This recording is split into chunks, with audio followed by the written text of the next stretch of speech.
ብቻ እና ከተለያያችሁ ምን ያክል ጊዜ ሆናችሁ? ኦልሞስት አመት ሊሆን ነው። እሱ በኋላ ምን አይነት የፍቅር ጊዜ ወር ደግሞ የሆነ በጓደኝነት ነው የሚያሳለፍሽው ነገር የለም? ማለት ከዛ በኋላ ምንም ነገር የለም።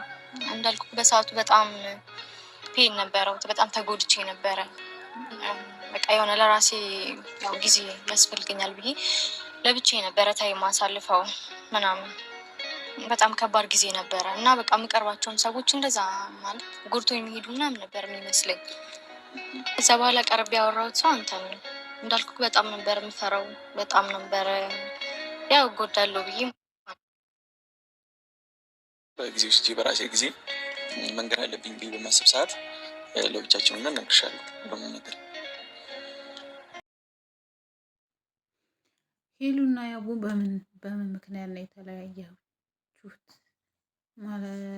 እያለ የብዙ ሰው ጥያቄ ነው በነገራችን ላይ። ያው እነሱ ግን ይመስለኛል ሶሻል ሚዲያ ላይ የሚወጣለ የማይወጣለ ቢያንስ በውስጥ ቢያስረዳሽ የተሻለ ነው ብዬ ነው የማስበው።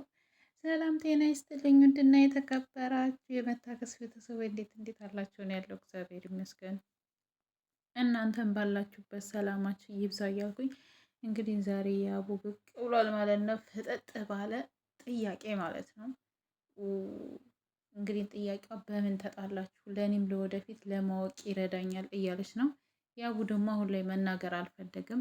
ያው ታውቃላችሁ ሄሉን ከተጣላ የተለያየ ነው። የሰው ስም አታነሳም። የራሱ የሆነ ነገር ይኖረዋል ብዬ ነው የማስበው። ደግሞ ከካሜራ ጀርባ የሚጠየቀው ምንም ማለት አይደለም ይነግራታል ብዬ ነው የማስበው። እንግዲህ ያው ሁለት ሰው በነገራችን ላይ ፍቅር የሚመጣው ከመላመድ ምን ከማለት የእሷ ምን ትወዳለህ ያቡ ምን ይወዳል ከማለት ነው እና ሁለቱም ከዛ አንጻር ነው። እሷ ግን በቃ ለማገባው ባሌ ነው እንጂ ድንግልና የምሰጠው ለሌላ ሰው አልሰጥም ብላለች። እኔ ትክክል ናት፣ እደግፋታለሁ። ለምን ብትሉ ተጋብታችሁ በስነ ስርዓት ባላችሁ ትዳር መስረታችሁ